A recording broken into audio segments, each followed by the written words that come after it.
Alright, in this video I want to shed some light on why your avoidant partner is stonewalling you during a conflict, how you should respond when it happens, and what I did to heal and stop stonewalling my wife. Okay, let's first go over what stonewalling even is. So stonewalling is a term to describe a refusal to communicate. It usually happens during a fight or conflict where one partner will get very quiet, their whole demeanor changes, they develop a flat affect, sometimes they just stare at the ground or the wall. They might even pull out their phone and act like they just don't care about this conversation anymore. They're done. And it doesn't matter what you do or say, they will either stay completely silent or they will just answer every question with, "I don't know," over and over again. They essentially shut down the conversation, and as you can imagine, it makes any partner feel like they obviously couldn't care less about me, they can't even be bothered to talk about something that's important to me. And stonewalling is a really big deal in our relationships. Dr. John Gottman studied thousands of couples, and he was able to predict divorce with 90% accuracy based off the chronic presence of 4 traits during conflict: defensiveness, criticism, contempt, and last but not least, stonewalling. So this is a really big deal. Now, some of you might know that technically more men stonewall than women, but we're not going to turn this into a gender thing, because we all have areas we need to work on, and the silent treatment is actually one example of stonewalling, and we know both men and women can be guilty of that. Right, so I think we can all agree, both the silent treatment and stonewalling aren't healthy examples of how to manage conflict. Right, and for anyone who is courageous enough to be listening to this because your partner sent it to you, let me first say thank you for being mature enough to explore this. It might feel uncomfortable, but you're doing a good thing, and I'm not here to judge you. I'm not here to label you as the problem, and I'm not here to shame you. The truth is, I just care about you and your relationship. Most people would have just labeled you a narcissist, but I'm not here to do that. I know you think I'm on their team, but it's my job to hold both of you accountable. I'll be the first one to say that. If your partner, who starts a conflict with disrespect and criticism and name-calling and contempt, and then you end up stonewalling them, you're both wrong. Our words matter. Our tone matters. We should never be demeaning our partner, belittling our partner. That's not okay on either side. Now, I'm not saying that just because you say something in a nice way, that someone's not going to still stonewall you. They absolutely might. It's not our job to control their reaction. It's our job to make sure that we're being respectful and vulnerable and self-reflective. And if they turn this discussion into a toxic direction, then we have to be mature enough to set healthy boundaries. What that would look like is saying, I'm not going to continue in future conflicts if there's any name-calling or invalidating my feelings, or stonewalling is hurtful behavior. And if it happens again, I will take a break from the conflict, regardless of how upset that makes you, and we can try again in 30 minutes if we're both ready. Remember, we can have empathy for our partner's past. We can have compassion for their traumas and triggers. We can try to understand why they are in either shutting down or escalating a conflict, and we have to hold them accountable to destructive behaviors that hurt us. And the relationship, I think we have an obligation to do both, if we love them now. Let me tell you why stonewalling hurts our partners so badly, because it should be our goal to be a safe place for our partner to bring up a hurt or a complaint or a desire. We should not be discouraging our partners from being honest about their feelings just because they make us uncomfortable. They are not wrong for wanting someone to be vulnerable with about their inner world or hurts or ways that they feel loved the most. They're not wrong for wanting their experience or perspective validated. Those are basic needs for closeness and connection, and they aren't wrong for having them. And let's remember, validation doesn't mean agreeing with all of their facts or details. It simply means that their feelings matter to you. You don't have to agree with them or the actions to be able to say what you're going through matters to me. Validation requires us to be curious instead of confrontational.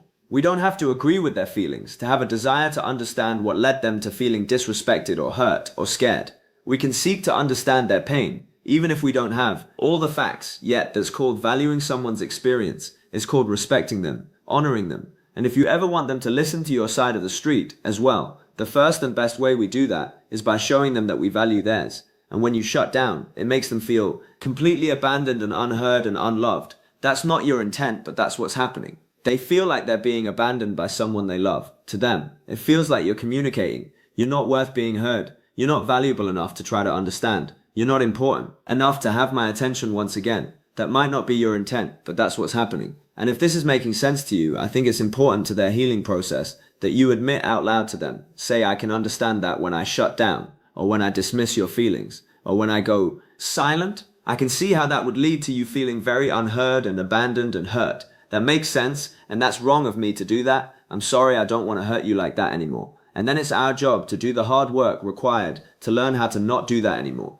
Because so far, trust has been broken. They haven't been able to rely on us. So let's rebuild trust by showing them that they can count on us now. Here's where it gets interesting. Let's dive into why you might shut down or go silent, and you tell me if you agree or disagree. So when you stonewall, your partner feels abandoned. Right, but I think part of the reason you're shutting down and going silent is because you also feel abandoned.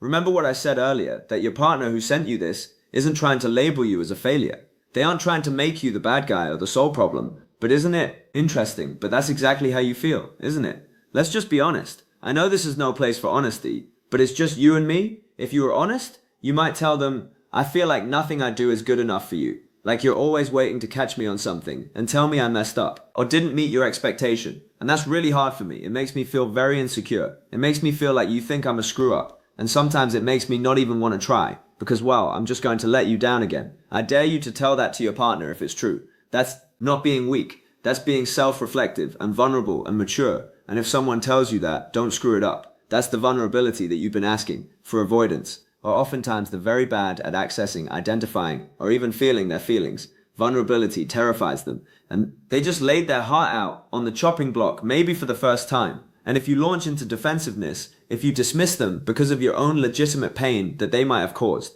if you use this as an opportunity, punish them while they are vulnerable, you can kiss this relationship goodbye. What they need in this moment is curiosity, validation, understanding, and empathy. It doesn't mean your pain doesn't get addressed. It just means, let's be the change we want to see. Let's respond with safety and love, just like we asked them to do. Okay, back to why I think this might be happening. I believe that for a lot of you, in those moments when you're shutting down and you've given up on the conversation and you're going completely silent, think you're having a shame response. I think you're being honest when you say, I don't know, as in, I don't know how to make this right.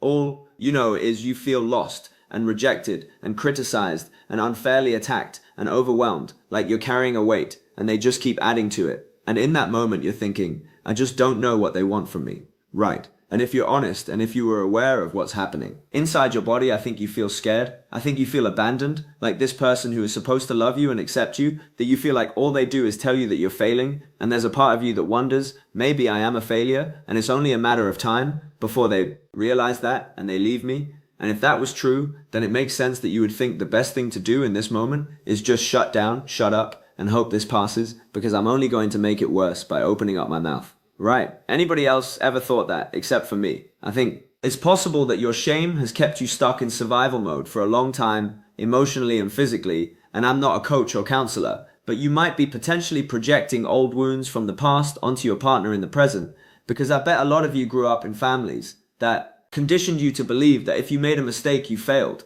or that having feelings and emotions made you weak when you slipped up and expressed a feeling or a hurt, you were punished in some way. Weren't you, even if it was just psychological? So it makes sense you've tried to stop feeling altogether, or maybe you were conditioned to believe that if you don't perform to a certain level, then you aren't seen as worthy of love. In the end, it's all shame. It taught us to keep people at arm's length. Don't let them in because they will only hurt you. So put your walls up, keep your defenses up, push them away when they try to get close so that you won't ever get hurt again. Right, and the problem is, when those old wounds aren't healed, it still really hurts when people bump up against them years later, doesn't it? Our nervous system is always on high alert. That's why we have such a disproportionate reaction. That's why we can get so easily overwhelmed, because that shame and anger is always just beneath the surface, isn't it? And what's really happening when we shut down is that we're rebelling against that notion that we're a failure. We're rising up against that shame and fighting it, and it comes out in a fight, flight, or freeze response to our partner. The only problem is we're fighting old battles with new partners. This isn't their fight, and we're pushing them away because we're making them the enemy of our past. That's why you hear constructive feedback as an attack on your character. You hear complaints as criticisms. We will hear our partner calling us a failure when that's not what they said at all. What they said was, I can't feel close to you when you do X or when you do I. It hurts me. And those are massively different. So let's stop making assumptions and creating false narratives that we've never actually expressed or verified. And I know it sounds so silly when we say it out loud. I mean, we would never intentionally discourage our partner from telling us how they felt loved or that something we did hurt them. We would never want to do anything that leads to distance and disconnection. And yet that's exactly what we're doing unintentionally every time we dismiss, defend, criticize, or stonewall. And I want you to really hear my heart on this if you haven't been paying attention. I need you to minimize ESPN or Amazon and come back. Because this is important. The sad reality is, for some of us, we don't have the capacity for their pain or hurt because we have so much of our own that we're not even aware of. So my challenge today is this: acknowledge that shutting down hurts our partners. Acknowledge that it's a coping mechanism to keep us safe from the past, but it's destructive in the present. It's leading us exactly where we don't want to end up alone and abandoned. So what's the solution? The solution is curiosity, validation, understanding, and empathy. The solution is radical self-reflection and self-compassion and accountability. Tell yourself it makes sense why I do this. I can have empathy for myself, but understand that this isn't healthy, and I'm not going to do this anymore. I'm going to learn a new way to regulate my nervous system. I'm going to learn what triggers it and what I can do to interrupt that cycle. Remember, the goal isn't to avoid conflict altogether. The goal is to work through conflict in a healthy, safe way. And it's possible the goal isn't perfection. It's direction towards emotional maturity. I still make mistakes, but I know how to apologize and repair. And that has made all the difference in my relationship. So what's the healthy alternative to stonewalling? Well, recognizing when we are emotionally dysregulated, when we're overwhelmed and triggered. This isn't a bad thing to admit. It's a very mature thing to admit. And we should trust our partner enough that if they tell us that we seem triggered, that we should stop and take a break. The mature thing to do is say, I'm noticing that my heart is racing, my ears are getting hot, my voice is getting louder, I think I'm overwhelmed. I understand that this is very important to you and your feelings still matter to me. There's no threat to our relationship ending, but I need to take a break for 30 minutes and I promise to come back and finish this discussion. Now, some people will tell you that you're being immature by leaving those people as stupid, okay? Because this is what maturity actually looks like. This is what healing looks like, trust me, because I rebel against this all the time. If Emily and I ever get into a fight, I think now I got this, and I usually say some stuff I wish I could take back, continuing to fight. When you're dysregulated, it's not only dumb advice, it's dangerous. You can leave conversations for mature reasons, and immaturity, this is a mature one. It's not weakness, it's strength. And when you leave a conversation, go take some deep breaths, try to ground yourself, pay attention to any anxiety or fear that you're having. Acknowledge it, and instead of suppressing it, just say it makes sense that I'm having these feelings. They aren't bad. They're signals and indicators of what's happening in my body. I accept them, but they aren't in control of me. They don't control my behavior, and I refuse to react in a negative way because of them. So what do I need in this moment to feel safe? That's love. That's loving yourself. That's loving and respecting your partner, and it's moving your relationship towards a healthier direction where you both feel heard and understood and connected, which is what the majority of us want. Trust me when I say you aren't broken for dealing with this. You aren't flawed. You don't need to feel bad for needing help in this area. We all are a work in progress. Learn to have some compassion on yourself and take the mask off perfection that you think everyone needs you to wear. It's literally killing you. And lastly, talk about this stuff with your partner when things are calm. Initiate these types of talks. Be proactive. Talk about what happens. Plan for a conflict ahead of time. Go step by step for how you want to handle things. Okay, when you feel disrespected or hurt, what are you going to do? How are you going to bring it up? How am I supposed to react in those situations? Go through the whole thing, write it out, and then follow your plan when it happens. And trust me, you'll eventually get into a conflict where you need that piece of paper. And when you're in a conflict, remember you're on the same team. Be sure to look at each other in the eyes, touch each other occasionally. Hold hands, occasionally try to take breaks in the tension with tiny bits of humor or intentional breaks, reminding each other you matter more than any conflict we have. We can get through this together. And trust me when I say, when you are both learning how to be vulnerable with each other's feelings and fears and insecurities, when you're both practicing mutual respect and trying to understand each other and valid and empathize with each other's pain, when you're repentant of how you've shown up in the past and you're actually trying to repair things in the present, when you're honest with each other about what you need to feel safe and valued and loved, when we sacrifice for each other mutually the connection and closeness that's possible in that environment, is all the incentive that you would ever need to make that counseling appointment and work on this stuff and start healing each other. You deserve that, and so does your partner. Thank you so much for listening. I'll see you in the next one.